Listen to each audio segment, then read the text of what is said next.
Throughout this course so far, we've looked at quite a few different ways in order to change CSS properties or to add them and some stuff like that. So we're just going to go a little bit deeper into that in this video. And we're starting off with our container div again, and we have two bird images inside of it. And let's go on to the JavaScript here, and we're just starting off really simple. We're selecting all of the images on the page, and we're going to add a class of birds to them. So if I refresh on the right side, you'll see that all of those images had the class of birds added to them now.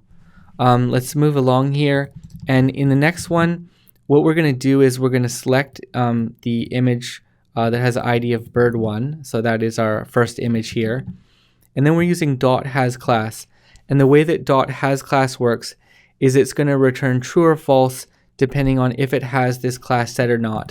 So we know that the images have this class right now because we just added it, and if we refresh on the right side, you'll see that we get true right there. So that's a pretty handy method, and I've used it quite a lot in the past.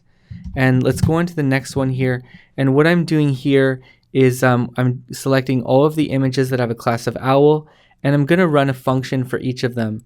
So I use .each to loop over that result set. In this case, we only have one image with a class of owl, but it's possible, we could have 10 or 20 of these. And I'm just going to loop over all of those, and we're going to run this function for each one of them. And we're saying if this image has a class of birds, then remove the class and add the class of cat.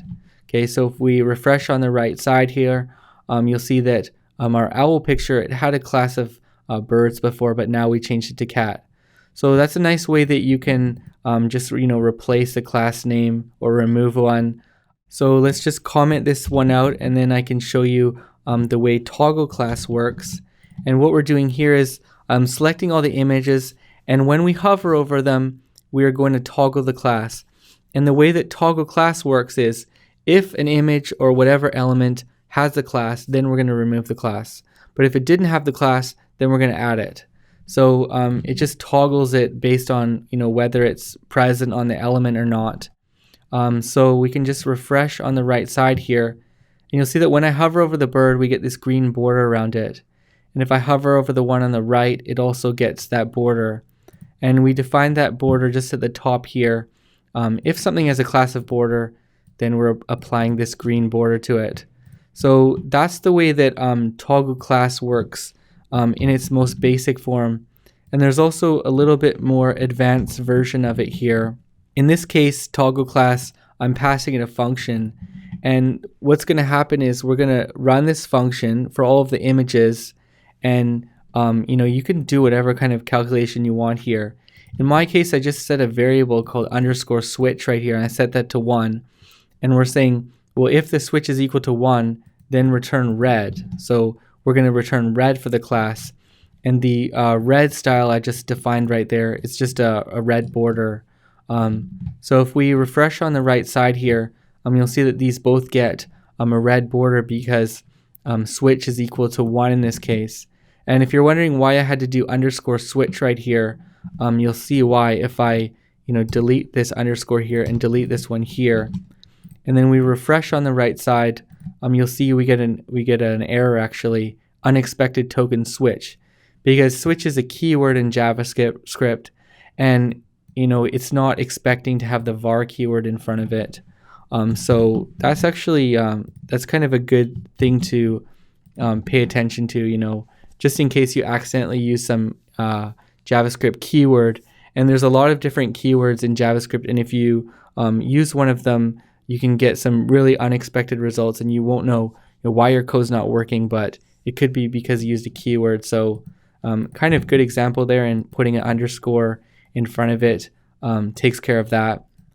The last thing I want to talk about is just some common ways to retrieve some CSS properties. What we're doing here is we're selecting bird1, and then we're doing .css height. And let's see what that returns us here. You can see we get 133px in the alert box here. So if you want to retrieve the CSS value as a string and with the pixels in it, you just use .css height. And a little bit different from that is just using .height. And the difference with .height is it's just going to return you an integer value of what that height was. So if the last one we got 133px, we should just get 133 this time. And you'll see that's what we get right here. So they're both useful in different situations. The second one, .height, is especially useful if you need to do some calculations or if you need to do math. You're not going to want the px on there. You're just going to want the height as an integer. For the last part of this tutorial, I'm just going to uncomment some of these ones right here. And I don't have examples for them, but I can just explain them a little bit. And so height is going to get the height as an integer. We talked about that already. And then if we do height and you pass it a value, that's going to set the height. So this is a common theme in jQuery. If you pass something and it sets it. But if it's empty, not even passing an empty string, if you just have absolutely nothing inside of it, it's going to retrieve the value. Width works the same way like that. And then there's also a couple other interesting ones.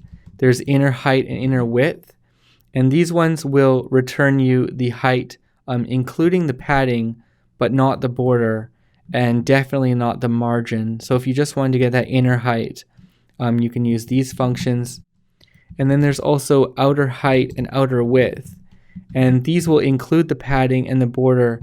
And then optionally, you can include the margin too. So if you want to find out more about these, just look on jQuery's documentation, which is really good. So that's just some basic information on retrieving and modifying CSS properties. And thanks for listening.